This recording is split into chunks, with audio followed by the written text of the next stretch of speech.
Okay, good. I think we're going to get started, and then if folks join us, we'll try and you know, keep up to speed and leave room at the end for questions, comments, even more discussion than we will have with the three of us. So I'll just briefly introduce myself, then I have some slides. Two of us on this panel have separate slides. We will consolidate them and add them to our resources. This recording will be available on YouTube to view after the fact. So you can return to it to see what we've worked on, and the slides and additional resources will be included with that YouTube recording on the Cafe channel. And I'll put that link to the Cafe channel in the chat very shortly. Okay, so I'll introduce myself. My name is Tamar Salibian, pronouns she, her, they. For anyone who has visual impairments, I'll mention I'm sitting in a room with a blue wall behind me, light-skinned, brown hair pulled back, and I'm wearing a denim flowery shirt. This is practice in some spaces. So there's a cat tree behind us. The cat may join us soon. And I'll share my screen so we get to the slides and I can give you a brief introduction and then we will dive right in. Hopefully this is the right slide. Yes, here we are. So managing burnout in graduate school. You may think of it as managing. You might be considering navigating as the correct word, or maybe avoiding burnout in graduate school. This is a general title we have here for today's conversation. And I would love it for us to frame it as a conversation because this is something where we are scholars and potentially faculty as well here, having an important conversation, mentioning things that most, if not all of us, have navigated, will possibly navigate even more in the future. Burnout, imposter phenomenon, sometimes referred to as imposter syndrome. There's a term called backpedaling that I will mention in a moment as well. And then also just trying to do good work in the midst of overwhelm, right? So maybe that's like also part of the umbrella under which we're going to talk about some things today. Um, we have a simple outline or agenda of items and areas that we'll discuss. I frame things as just a bunch of questions to keep in mind. And then we want to continue the conversation while also providing you with descriptions, some practical information, tools, resources, and then, of course, the larger sort of contextual component within which these um habits, practices, and issues reside, right? That cultural component, that educational landscape component is a big part of this as well. So I'll get started. What I'll do is I will introduce my background and then Jade and Akshay, you choose as you see fit what you would like to share when you introduce yourself. I think that giving folks agency to introduce themselves is maybe a little shift in approach. So I'll just mention I'm an adjunct professor with Cafe. I teach one of the core courses for our teaching certificate, the Ethical Pedagogy and Inclusive Excellence Changemakers course. My background is PhD in Media Studies and Cultural Studies from CGU in 2020. I'll stop share for a moment. I defended my dissertation on Zoom in November of 2020. It was a very strange experience that fueled my imposter phenomenon because it was like, congratulations, Dr. Salibian, end call. Like, and then what do?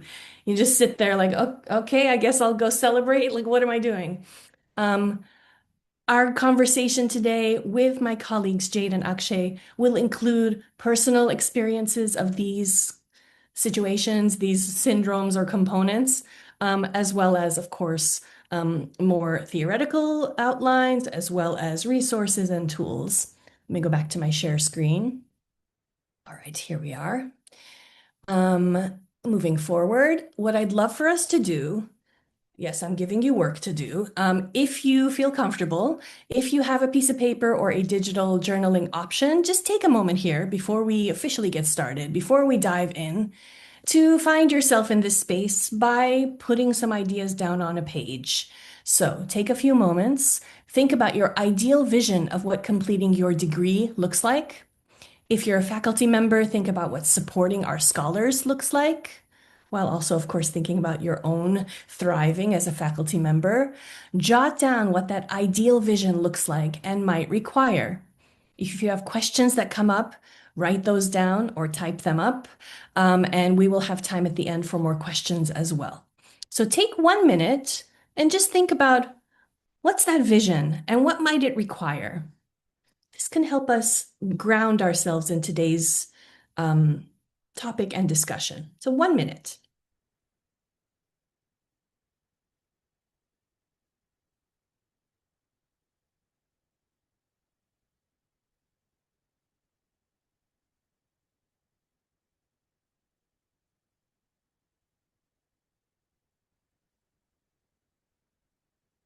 I'll put this in the chat as well.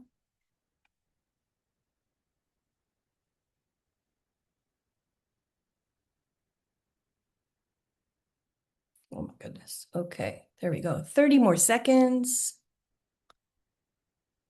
It can be bullet points, keywords, whatever comes to you.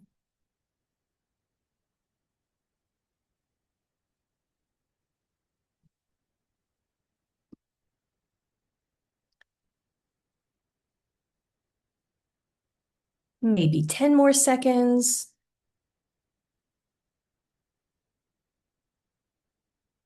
All right. If questions came up while you were reflecting and writing down some notes, you're welcome to add them to the chat now or as we move forward in today's conversation.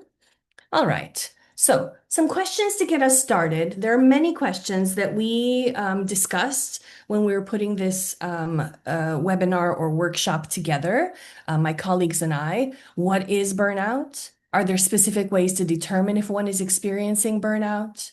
Does burnout in grad school look different from in other landscapes, perhaps?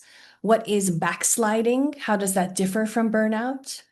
How can we develop the ability to be more discerning about how we use our time so that we avoid burnout or backsliding? Some more questions, and my colleagues will address most of these questions. Hopefully, we'll be able to address all of them. What is imposter phenomenon or imposter syndrome? How does imposter phenomenon affect different communities? How can we navigate imposter phenomenon in graduate school? What are some ways to become more self-aware, to know when we need rest, support, and community? Because I want to underscore that we're not only emphasizing on the individual here, it is the individual within a larger context, a system. Some of these, if not all of these issues, are informed by systemic inequities, by systemic considerations. So we'll talk about that a little later as well. And then, of course, what are some resources available at CGU and then in community in general? We will add that near the end. I put that note for myself to remember. Yes. Okay. I will take us through a little bit of description of burnout and backsliding, and then I will pass the mic to my colleagues. Jade will take us through a discussion, excuse me, and description of imposter syndrome. Then we'll talk about resources and strategies. And we will pepper that all along the way with our own experiences. And we welcome your questions in the chat. Thank you, Cynthia, for your note in the chat. Yes, it will be recorded and disseminated. I will link to, um, ah, thank you, Esme. Esme has linked to our website and YouTube channel as well over there. Okay, so getting started, thinking about burnout. I'm sure many, if not all of us, have thought about this, have experienced it, have wondered.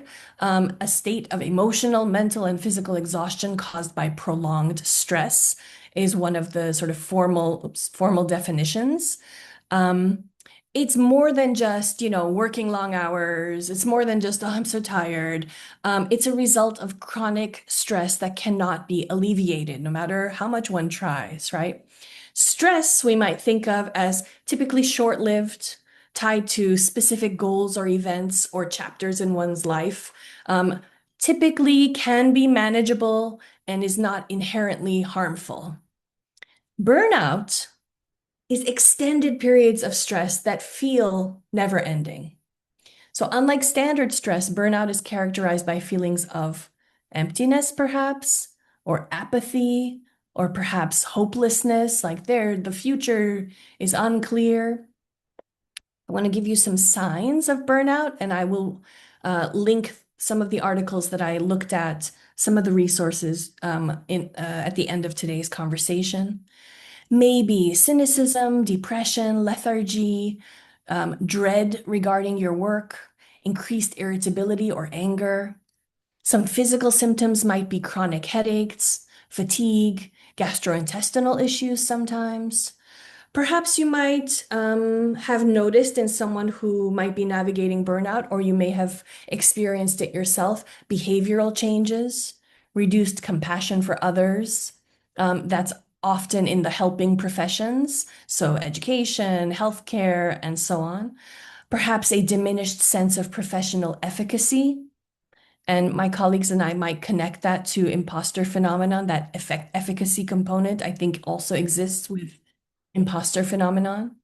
Unhealthy coping, perhaps an increased potential for the misuse of alcohol, drugs, food. I will share that for me, food is like my go-to. And so in moments where I've felt burnout, it's just stuff the face with pizza, donuts, cookies, anything, right? Um, Outside of the workplace, I know we're scholars here, but I do want us to keep in mind that this exists in different landscapes. And you may think about this also in other contexts. Maybe parental relationship or caregiver burnout is something you have witnessed or have experienced. And any kind of burnout, many kinds of imposter phenomenon are often stigmatized. And part of this conversation is to confront and perhaps shake up or even let go of that stigma if we can, just a little bit for today. Um, Often people feel like they are to blame for their burnout, and often people will hide their struggles. Again, today's conversation is motivated by the intention to be transparent and to not have that hidden component as much if we can.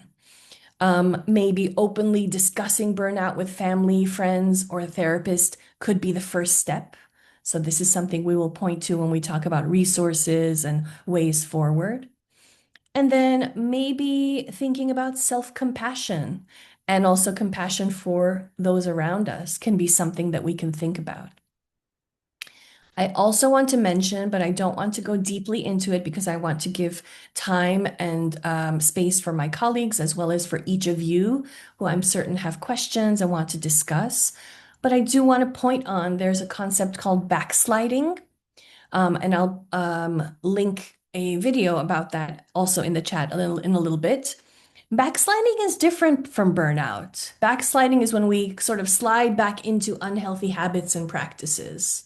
It may not be nestled so deeply in our habits, practices, and feelings, especially as burnout might be, right? There's a term, acrasia, which was addressed by Socrates, among others, which addresses this as well, right? So acting against one's better judgment, even when one knows a better, healthier, more effective option is available. So I wanted to keep that in mind, even though we're focusing on burnout and imposter phenomenon. Backsliding might be something you are witnessing or have experienced. It's also part of this discussion. Okay, really briefly, some causes of burnout, maybe a lack of agency. And I think in educational institutions, this is something that many, if not all of us, have grappled with, perhaps, feeling a lack of control over how tasks are carried out, how policies are put together, etc. Maybe a value mismatch, being asked to take on responsibilities that conflict with your sense of self or your core values or your value system. Perhaps a lack of support. And I've seen this with students of almost all ages, working toward goals that don't resonate or are lacking a supportive environment. This is something so crucial for us to address, right? And maybe an inability to disconnect, the absence of a break of or breaks multiple, or the inability to tailor your responsibilities to match your personal energy. Our energy is fluctuating daily, if not hourly, right? And I've seen this often, especially with our graduate scholars, where we just feel like we have to be 120% giving all the time, no matter what those sort of peaks and valleys of energy are like in the day to day or in the hour to hour. Um, yeah, so it's something to think about. Um, I do want to point to a little bit later, I'll talk about some strategies of alleviation for some of these feelings. And then just real quick, as far as backsliding, I believe if that backsliding doesn't only occur with burnout, it can manifest with addiction, it can manifest in unhealthy relationships in general. So yeah, and I'll provide you more resources on both burnout and backsliding at the end, as I mentioned. Okay, I'm going to now pass the mic to Jade Kyle. Jade, you're welcome to share however much or however little you want to about your personal background. This is my approach. You introduce yourself, we introduce ourselves, and we claim agency on what we're sharing. So I'll stop sharing the slides and then, Jade, if you'd like to talk to us a little bit about imposter phenomenon. Yeah, for sure. Oh, hold up. Let's see what Deja's saying. I was just thinking that backsliding might be indicative that overworking could be understood as an addiction. Yeah, I was totally, whenever Tamar was talking about it, I was tying it to some addiction ideas. And yeah, that's an interesting point that you bring up. Do you want to talk any more about that, Deja, before I get started? No? Okay. Deja usually has great, not at all. Oh, no, all you, girl. Okay. All right, here I go. So let me share my slides. Um, oh, that's weird. It won't only let me share my whole desktop. I do not want to subject you guys to my whole desktop. Cool. I see your comment, Deja. I can't hear you, Tamar, if you were saying something. I don't have, let's see. Esme, could you make Jade co-host to see if that changes the sharing options, please? Oh, I figured it out. Here we go. I just had to have that opened up. Um, Sorry guys, I'm not good at this Zoom stuff. And I think that is it full screen? All right. Okay, well, my name is Jade Kyle. Tamara already kind of gave y'all a little bit of an introduction. I'm a third year PhD and I'm studying in the social psych program. Dr. Crano is my advisor. I also work with Dr. Siegel a bit. And so my research specifically focuses on imposter phenomenon. And I'll get the next slide dives a little bit deeper into what my research is specifically focused on. But just to kind of get us acquainted with what the term actually means, if you're unfamiliar, the term imposter phenomenon actually came out of a clinical study where Pauline Clance and Suzanne Eames in 1978 actually interviewed a bunch of high achieving women within uh, various fields and the majority of their sample was actually comprised of white women, and that is an important factor into kind of the conceptualization of IP. And so, whenever they were interviewing these women, these high achievers, they described feeling like frauds within their designated fields, despite evidence of success. And they explicitly used the term imposter, and thus the term imposter phenomenon was born.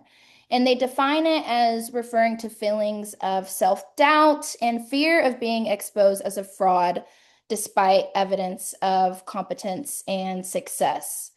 And so, with all of this in mind, oh, here we go.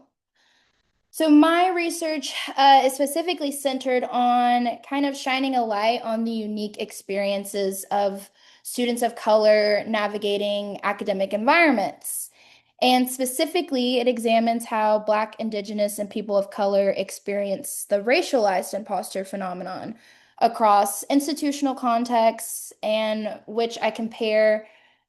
Really, I was interested in how do BIPOCs, what is the difference in BIPOC students' experiences when they are in an academic environment that's culturally affirming compared to their counterparts in academic environments where they're positioned as racial minorities.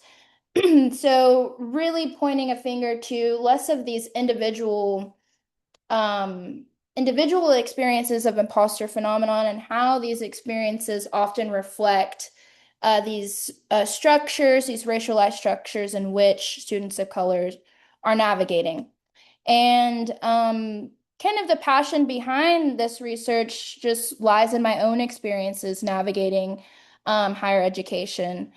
And, I grew up going to private school. I was usually the only one that looked like me. I didn't have teachers that looked like me. And this is like very much so at a topical level, but in the way I'm describing it. But as I'm 25 now, I'm navigating my PhD, and I realized how that had a profound effect on how I saw myself within the system and how it's led to experiences of imposter phenomenon.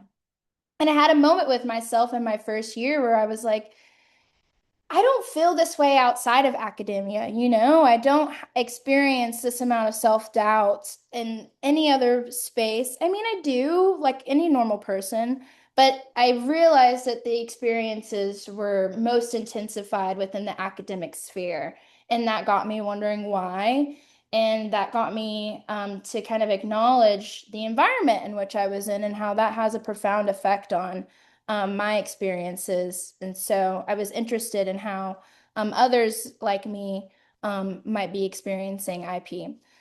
So I talked about the traditional conceptualization of IP, but it has gone, not without critique. And thus, the racialized imposter phenomenon was born to kind of acknowledge the critiques of the original conceptualization, which may unintentionally pathologize people of color's experiences as just being kind of an internal deficit and a lack of competence, rather than acknowledging kind of these racialized structures that perpetuate these experiences. And so Coakley and colleagues, Dr. Kevin Coakley, he's a huge name, a huge researcher in this world. And so he came out with this reconceptualization in 2024, which acknowledges these structures that perpetuate IP experiences. So they define it as persistent beliefs or actions of intellectual and professional self-doubt among racially minoritized people due to systems of racial oppression and inequity. And so another thing that I wanted to talk about is, I think that whenever we think about imposter phenomenon, colloquially, we use the term imposter syndrome. And I specifically don't use the term syndrome because that unintentionally pathologizes people and their experiences. Imposter phenomenon is not something that is in the DSM-5 that you can be diagnosed with. So I'm very careful to use it's a phenomenon that people experience, and it is contextually driven. There are internal experiences as well, but there are external factors. So I just wanted to place an emphasis on these traditional conceptualizations of IP may unintentionally pathologize people of color for systemic issues, and it often ignores the effects of racism and environmental bias. And that's why the racialized imposter phenomenon came about, to kind of acknowledge these contemporary criticisms of IP. And so, without context, imposter phenomenon can blame individuals instead of systems. Um, and then to round us off, so I just read this paper actually last night. It was a qualitative study that was examining medical residents' experiences as they follow through the cycle of imposter phenomenon. If you're interested in that, I have some resources. But what they found in their interviews with their residents were these five mitigators of IP. Some are internal and some are external. And I can read these out to y'all. So one of the first is being able to actually reframe these attribution beliefs through gaining perspective and actually embracing uncertainty, which is something that I find myself doing all the time. I feel like in the beginning of my PhD, it was very like control. I have to do this to do this. And now I go with the flow more of just, I'm gonna hit walls, things are gonna be uncertain, I'm gonna get evaluated, I'm going to get feedback. And it's just a product of being in this academic institution. And then I just kind of hinted at this, accepting feedback and actually acknowledging your strengths. I started this semester, but I have a folder on my computer that is just like screenshots of emails that I'll like go back and look at from people that are important to me. And just kind of, it's just like a jar of goodness that I can refer to whenever I'm kind of reeling into negative thoughts, backsliding, like you said. And then effective mentorship, having a role model and coach relationships. I know that this is for me, this is a hard thing for me to, this has been a hard thing for me at CGU, effective mentorship. And I'm sure that this varies by program. But yeah, mentorship in general within the literature has been highlighted as a huge mitigator for IP experiences, which is not always accessible. So while I put that out there, I want to acknowledge that the reality that that's not always accessible to people, and I totally understand that. Um, and then formal opportunities to actually share your IP experiences is a mitigator that these residents mentioned. And I think that that's awesome because that's what we're doing right now. I'm going to stop talking soon to hear your guys's, experiences if you're open to that. And then growth-oriented learning environments, which I know is also hopefully happening, but how do our faculty embody that? What does that look like? So, anyway, that is what I have for you guys on IP. I can talk about IP all day, so if you have any questions, but I just thought that I would give you guys a bunch of information. So, Thank you, Jade. There's a question in the chat that I would like to fold into our conversation. And part of that is including and inviting Akshay to also join our conversation. So, the question from Cynthia in the chat, there's definitely a big aspect to racism and environment.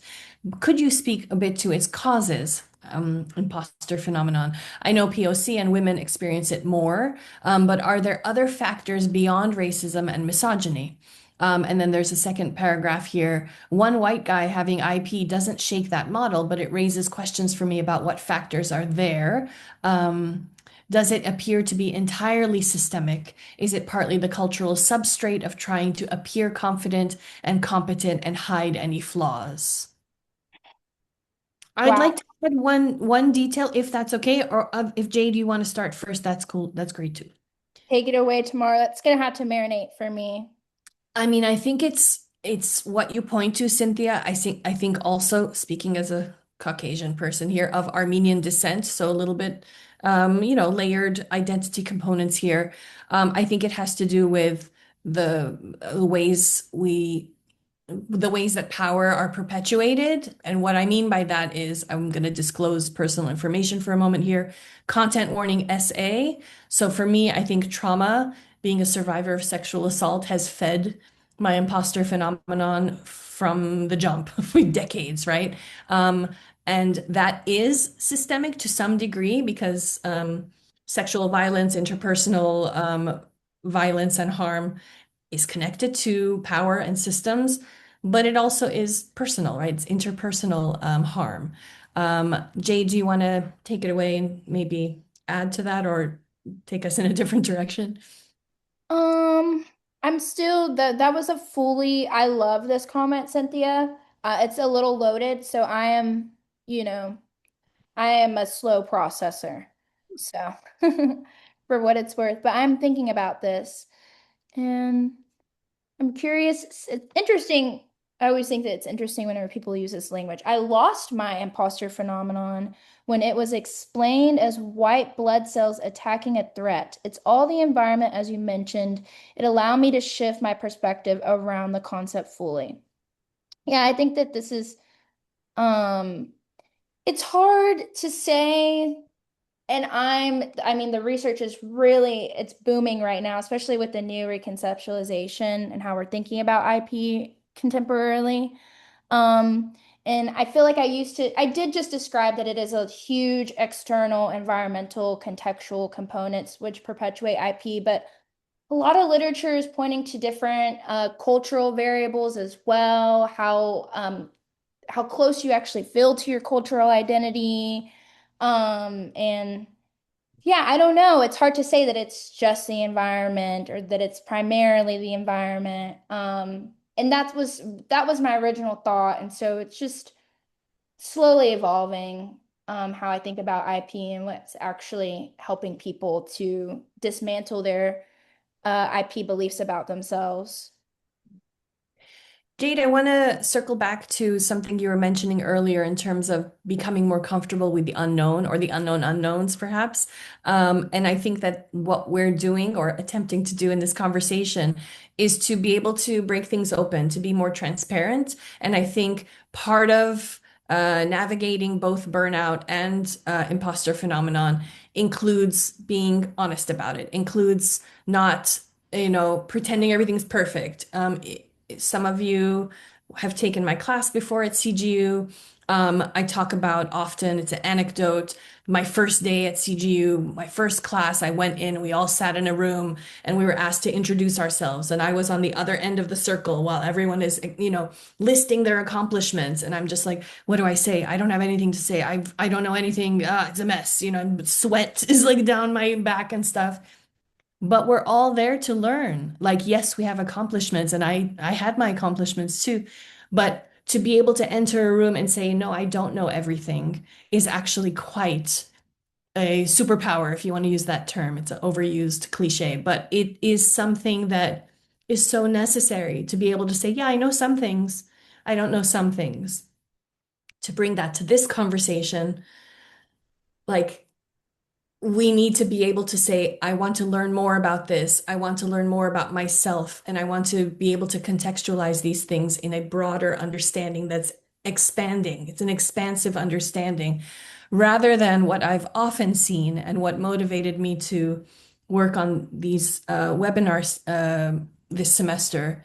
There's a lot of pull yourself up by your bootstraps in grad school and just, well, we've all done, we've always done it this way, so let's just keep doing it. And like, we suffered, so you have to suffer too. And it's like, well, no, let's push back against that by saying, okay, we don't know exactly what might be the perfect configuration, but maybe there is no perfect anyway. And the conversation, the process is the way forward to navigate, to manage, to dismantle, to abolish these things. Akshay, join us.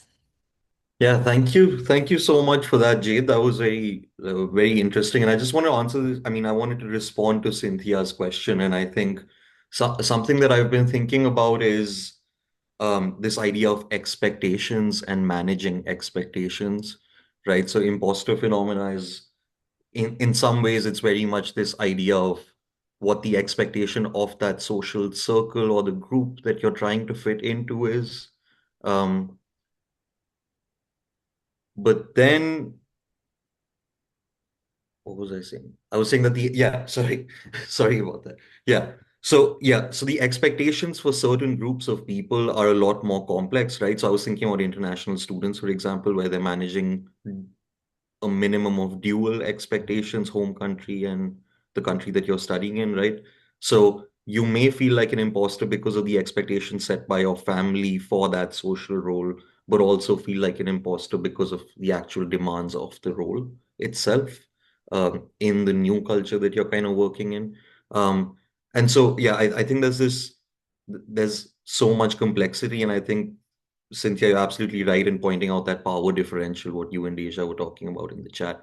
Um, but I think in the same way, I feel like if we continue to not acknowledge imposter phenomena for certain groups as opposed to others, I feel like at some point they're going to be managing the similar expectations like other groups have. And then that cycle may repeat in the sense that they would then become the people experiencing imposter phenomena. And I'm not talking about a specific racial majority here in any way, but just in general. Yeah, I just wanted to share that. Thank you, Akshay. Cynthia, thank you for your comment in the chat. Also, women are also particularly socialized to downplay their achievements. I always feel so far behind that it always catches me off guard when people are impressed by my achievements. It's something I need to work on. It's something to acknowledge and maybe develop sort of healthy responses to it. I think for me, I really love the white blood cells analogy because I don't think I will ever be free of imposter phenomenon. Like, and I was in a professional conversation about an opportunity for teaching recently, and the gentleman was like, it's great. I want you to join it, like just complimentary. And I was like, what? And so I literally said it out loud. Sir, I'm going to push away my imposter phenomenon right now to acknowledge that you see something in me, and let's talk it through and let me see if I am actually capable of the thing that you're asking me for. And if in return, if what you are offering me fits with my values, it's an exchange, right? Which grad school is an exchange. It's not us sort of, bending to these professors or those hierarchies can also be dismantled in order to confront these components or these phenomenons. From Shay in the chat, I wonder if having a combination of similar variables can cause IP for individuals, like being women, upbringing, society expectations, etc. I wonder if it's about finding what are similar variables and then having ways to support them. Absolutely, yes. Finding meeting points, finding and building conversations to where we see the differences, we also see the meeting points, similarities, overlaps, the intersections, right? I did also want to, well, hold on, let me take put my slides back up. Hopefully this is the right screen. Yes. So thinking about how do we navigate and manage burnout, backsliding, imposter syndrome, or phenomenon. We've been talking about building awareness. We can, hold on, let me add this to the chat 1 second. There's some more information here. And I'll link the articles that point to this more directly. Maybe finding meaning, seeking a sense of purpose or impact. This is directly related to burnout. Seeking autonomy, looking for ways to gain more control over your workflow. Advocating for change, speaking up. We've been addressing this in this conversation. Focusing on self-care doesn't necessarily only mean buying the candle that Oprah told you to buy or, spending money. It can be literally going outside and touching grass. Like that saying has meaning to it, right? But focusing on those things that nourish us when we feel so depleted that everything feels so bleak, right? This also informs what Jade has outlined for us with imposter phenomenon as well, recognizing these things, seeking agency, autonomy, contextualizing things, seeing things for what they are, setting healthy boundaries, saying no, practicing declining new tasks when responsibilities are already conflicting. That exists in a number of different ways. I mentioned to you the professional conversation I had. To me, it wasn't just, I'm going to say yes to whatever he offers me. It was, is this the right fit? You can have that conversation with your advisor. You can have that conversation with your colleagues. Being discerning is part of this process. And then avoiding the multitasking. Akshay, you pointed to this a little bit, right? In terms of um, the expectations. Often, the expectation, I see this in our cafe scholars, it needs to be perfect. I need to be at 120, 24 hours a day, and there's no if, and, or but. That's not the reality, right? So, Jade, go ahead.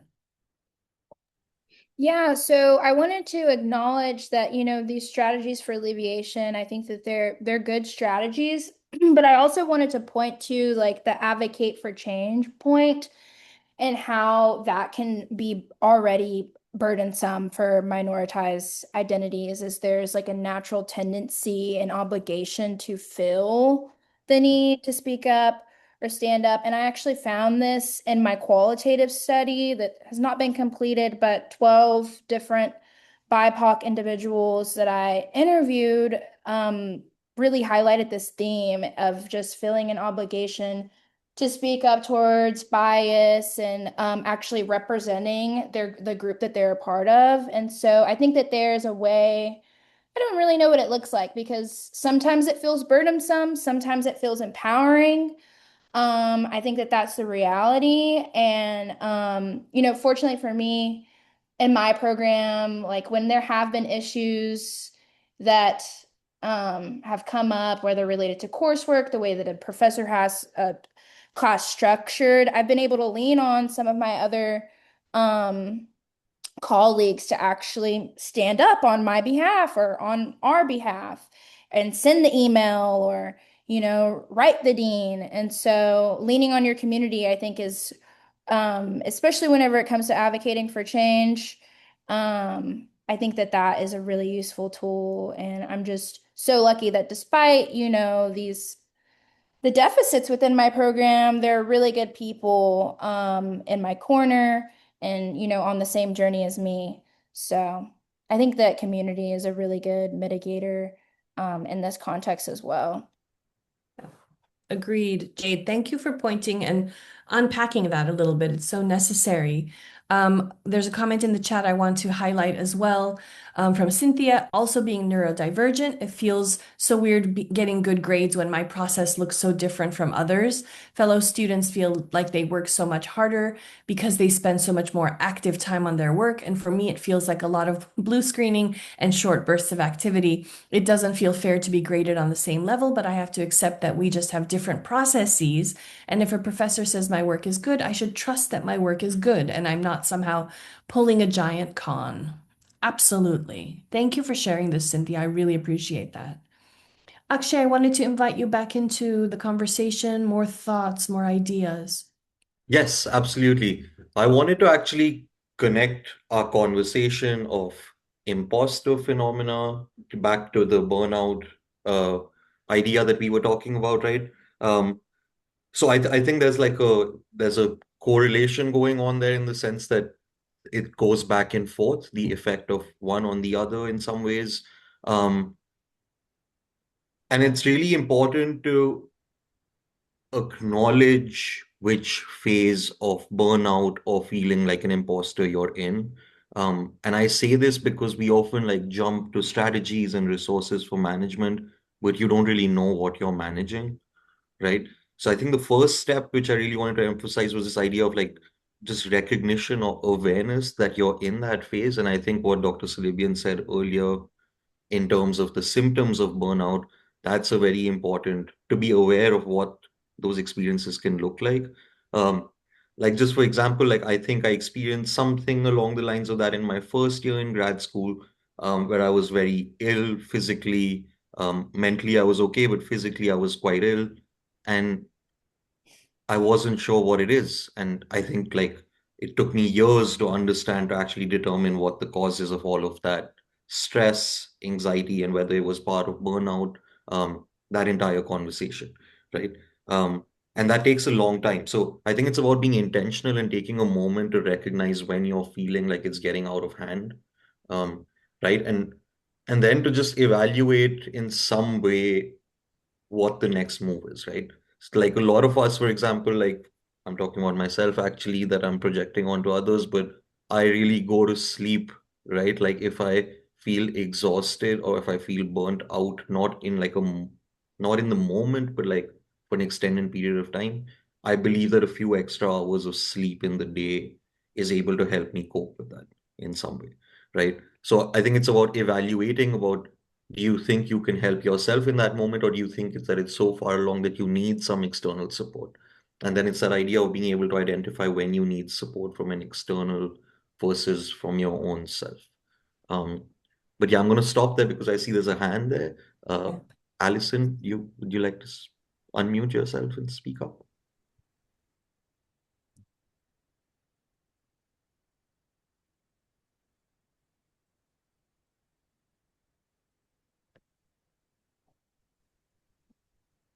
Hi, can you hear me? Yes. My name is Allison. I'm a PhD in management student at the Drucker School of Management And I just want to share an insight that I received from attending the PhD project, which is designed for BIPOC to achieve PhDs at business schools to teach in the business school and management schools nationwide. And what I realized from their almost 40 years of assisting us globally, is that the system is basically like a fraternity. So the people of European descent that designed what we call academics globally, they set it up as like a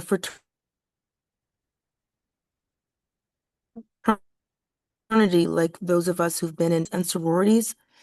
It's a based system of hazing. And so if you're able to understand that for academics, the way you did when you were in college at a PWI, or you saw your friends at PWIs experiencing European American fraternities and sororities, then you can put yourself in that context. It's also a system based on creating exclusivity. So when the Western civilization created what we call academics and Western civilization, it was created to produce a very small elite group of people to guide, quote, academics or learning or, quote, knowledge. So it was really an exclusive system. And the hazing and fraternity model was to weed out the majority of humanity so they couldn't be exposed to the knowledge. So it's a very ancient system that the Western civilization created during the last about 10, 25,000 years. They've developed it over time. And so those of us who have been imported into the system in the last basically 600 years since 1492, particularly here in the Americas, have been subjected to this system that they've imported from the Western civilization in the European Union section of the world. And that really allows us to understand that the system is designed that way. Now, I like the fact that during the session, people have raised their hand to say, does it have to be that way? Well, that's really what our generation and all future generations will transform, because it's the people who are coming into the system who are not of European heritage or Western civilization necessarily in experience and heritage that will be able to create the next thousands of years of a different way of sharing knowledge, of being expertise or experts in knowledge, and creating academic, what we call excellence. So hopefully it's going to be more of a democratic system, an open system, an available system that's for all human beings, 9 billion of us strong coming up soon, that can access information, knowledge, and share it globally. And so those of us who are going to be training and teaching and doing the research can really be the door openings, right? The gateways to changing the system and opening it up for more people. That perspective at the PhD project in Chicago, Illinois in March 2026 transformed my way of viewing academics and the academia and really putting it in perspective. I am under the IP, intellectual property, as well as the imposter phenomenon, but now I accept it because I'm not in the fraternity. I I'm not doing the hazing very well. I'm not getting to be part of the exclusive group that they're building to exclude the majority of humanity. It's okay. I'm at peace about it now. And I'm doing my thing and doing as well as I can. Right. So hopefully that is an interesting perspective. I love all the love and the hand clapping. And thanks for being able to allow me to share. Of course, thank you for sharing, Allison. Yes, I just wanted to yell out yes to to what you have outlined for us and clarified for us. Yes, this is crucial for us to recognize. And I will say, okay, I started at CGU in 2008, back when dinosaurs roamed the earth, and completed my PhD in 2020. It took me 12 years for many reasons, one of them being that sense of imposter for a number of different reasons. And what you're pointing to really resonates, as does the fact that the makeup of CGU students has changed even since those, let's say, 15, 17 years. And so what I see in this Zoom is indicative of people wanting to recognize what has taken place and not sort of willfully accepting it. You're like, oh, okay, yeah, I guess we're just going to keep going with the same BS, for lack of a better term, right? Allison, thank you again. I see Shay has a hand raised, and then we have some comments in the chat as well. Go ahead, Shay. Sorry, I'm probably going to go back to Akshay's because that was when my question started, so I apologize. But Allison, that was awesome. Like 2 thumbs up. I really appreciated your perspective. But Akshay, could you go back to just telling me the stages of burnout? I thought that was fascinating, but I was just curious about if there were actual like ways that you had it done. Uh, Yeah, thank you so much for your question, Jason. No, I don't think it's like a formalized model per se, or that I'm basing it off on something. I think like I just see it as the three-stage thing, like where the first is like recognition or awareness, right? And like I think that's where the intersectionality aspect of our identities comes in, right? As international students, as women in STEM, for example, and like so many other, as a brown person in America, right? All of those things. So I think that recognition awareness stage, and then I think there's something about like validation, like about seeking people who are feeling something similar. Um, and then I think that there's an evaluation stage where you need to either say that, okay, I can deal with this, or I need external support. And I think that's like the internal, external dichotomy that I see in terms of managing burnout. Because sometimes I think like it's easy for people to say that go see a therapist, right? It's not true that you always need to see a therapist to manage what you're going through, right? And I'm like, I'm a huge advocate for therapy just in case. Like, yeah. And so it's like, yeah, without the awareness, there's no advocacy, is like my idea. And so, yeah, I think that that advocacy will come from the awareness, the validation, and then the evaluation of what we can do about it. And I think then you get into the strategies conversation about what should I do to manage this kind of a thing. Um, yeah, and there's something about this international student perspective which is like really been weighing on my mind, and like I don't know if some of you connect with this, but it's this idea of like constantly living in two worlds, right? It's not, I mean, it's not a very profound idea. It's like something that everyone has as a lived experience as an international student, but it's like you're always in two time zones, right? You wake up and you're like, okay, good night back home. You're going to bed and it's like, oh, good morning back home. And you're writing messages with your family. They're calling you, they're talking in a totally different tone, mood. They're like, oh, it's such a beautiful morning. And you're like, I've been working for like 10 hours. I don't want to have this conversation, right? Like, I'm sure it's an amazing morning, but I don't want to validate this. Um, and so, yeah, I feel like that pressure is so much more. And like, so why I say that is because as an international student or as an outsider in America, I feel like you might experience those same burnout symptoms a lot earlier than a domestic student, right? Even if it's like whatever, any kind of domestic student, like anyone from all across America, it could be from any part of America, is what I mean. And so I think it's important to realize that it's normal for you to feel out of place earlier on as compared to people who feel like they're losing control towards the end of the semester. And I feel like there's no one to tell us that because there's no real sense of community. Like, I mean, there are communities at CGU, of course, but like there's still something to be said about there not being enough of an international student community at CGU where you can actually share those experiences and those struggles together, right? And yeah, I think that's the extra layer of complexity that I feel comes into play for international students in general. But I know that wasn't your question, Shay, but I just wanted to mention that.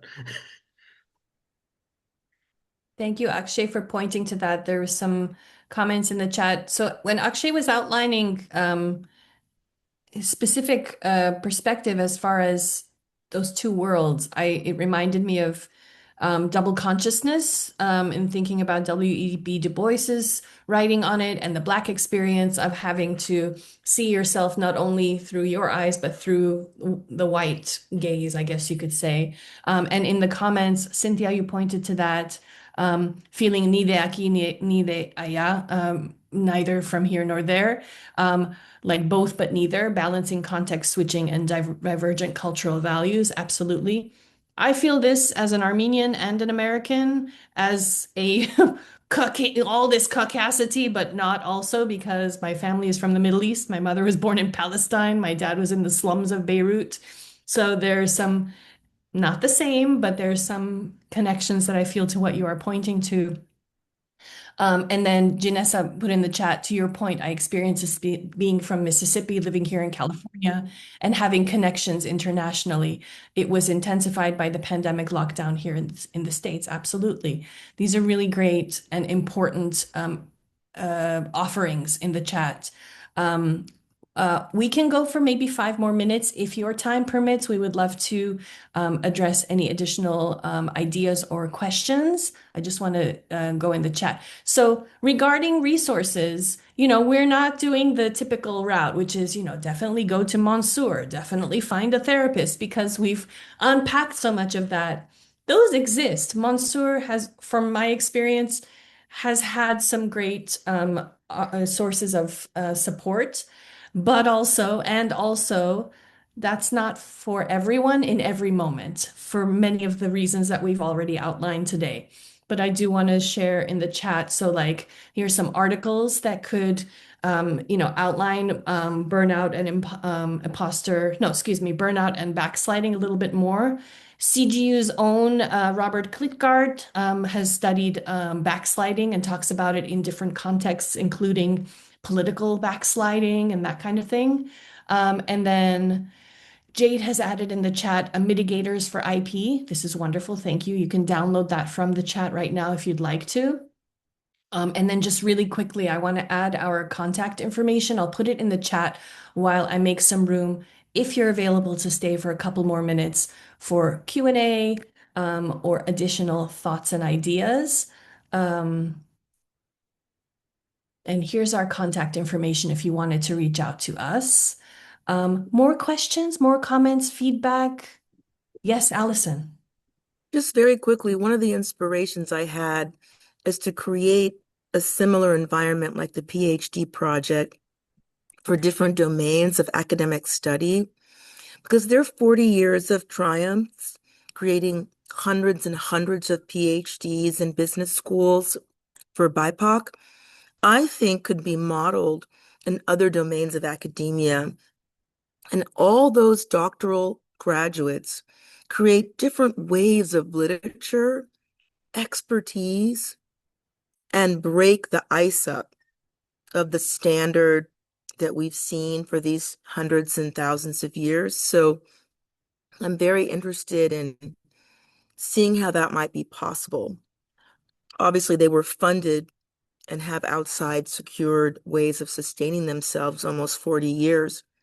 But it just would be interesting to put it out there, to create that kind of environment, because it's like it's because as Jade said in the beginning, if you create environments where people feel at home, they feel welcome, they know they can do this academic achievement and graduate with their doctorates, they do. And that's what the PhD project did. And so if it was replicated across all academic domains, they'd have similar results. And the change that we're looking for over the next hundreds of years will naturally unfold because all of us will be in academia. We'll be in the PWIs and the HBCUs and across the world. And it all shifts because we're there. We're writing, we're publishing, we're teaching, and we're ushering in a new wave of how to do academics. So just putting that out there. Not sure how to get it started, but clearly for my several years at CGU, I'm planting a flagpole to make it happen in some of the other departments, if possible. Thank you. Absolutely. Allison, I mean, this is the part where maybe my imposter phenomenon would say, well, we just did a webinar. That was it. It's nothing. But this conversation, we already started, right? And Allison is pointing to something that I think is a part of indigenous culture of thinking 7 generations ahead, 7 generations back. Like, you're thinking much more expansively, and this conversation is inviting that expansive thinking. Some people talk about growth mindset, but just expansiveness in general. We're already doing it, and this, you have our contacts, and you all can share your contact information to get that going even more than we already did today. Again, Allison, thank you. More thoughts, more questions, comments, feedback? We have a couple minutes left. Jade put a couple of different two resources, mitigators, and then also the racialized IP download is in there as well if you want to download. I'm going to try and save this chat and just include it with our resources. Any of the private messages I'll remove, but anything that's shared with everyone will be in there. Shay, go ahead.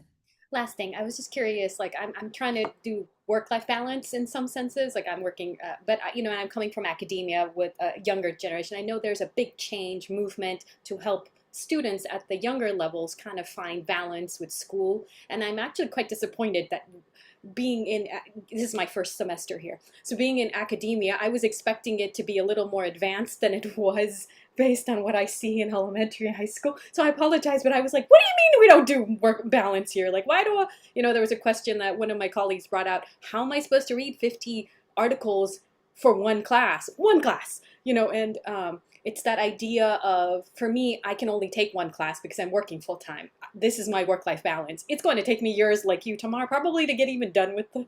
But I feel like I was feeling like I was doing something wrong when I first came in, having a work-life balance in some sense as well. Everyone else was doing 3, 4 classes. Now I see after even coming here that I actually do understand the sanity level, or not giving up my life because I'm trying to educate myself to help my clients, right? And so like the idea, the philosophy, the intent, because we want to take this information and help people with it. We actually have to be the models though to be able to help that. So I'm hoping that perhaps there's strategies or clubs or anything is anyone trying to do. I would love to be a part of that, because I feel like work-life balance is so important. Spiritual and material balance, so good for the soul, regardless of what level it is. So anyways, I just wanted to put that out there. I'm here if you're on, trying to do it. Excellent. Thank you, Shay. This is so important. And, as you were mentioning that, your journey may look a little different time-wise, right? I beat myself up about it, not literally, but like 12 years. Oh, it took her 12 years. Okay, but there are reasons behind it. I was working multiple jobs. I experienced what I consider low-grade academic hazing from a professor. Like the situation, there are many layers to this, including the layers that we all have pointed to in this conversation today, that make those impositions like you should be done with your PhD in 5 to 6 years. No ifs, ands, or buts. It's like, well, no, who says? Who says, right? Um, so yeah, so I appreciate you pointing to that. And we can all be in touch. From Janessa in the chat, I'm making large adjustments to the work side of my output now before I begin classes to adjust for the best balance possible for my health, strength, and success. From Jade in the chat, the norm does not have to be struggling student. And from Esme, aka Cafe in the chat, judging by your background, Shay, you have a great hold on creating balance. Yes, exactly. Okay, good. Any final thoughts? We're a little bit over time, but I do want to make space for any final thoughts. Yeah, no, Shay, I think that that was an important thing that you mentioned, because I think that you do come into grad school and you hear these discussions. Oh, I've worked so hard. Oh, I've got this struggling student kind of idea that that is just the norm and we're embracing it. And that was something that came up in some of my interviews with some of the people that I was interviewing, that why do we have to be struggling, And yeah, I think that that is unfortunately just a part of another structural issue, and the kind of fraternity idea that Allison was talking about. And so, yeah, I think that she brought up a huge point of just understanding yourself in the system and rejecting it, and advocating for yourself in whatever way you got to do. And if that means taking one class, then that's what you have to do, to thrive. Because I mean, I feel like at the end of the day, it's just to be thriving and not just, surviving the institution. So Absolutely. my Jade, final thoughts.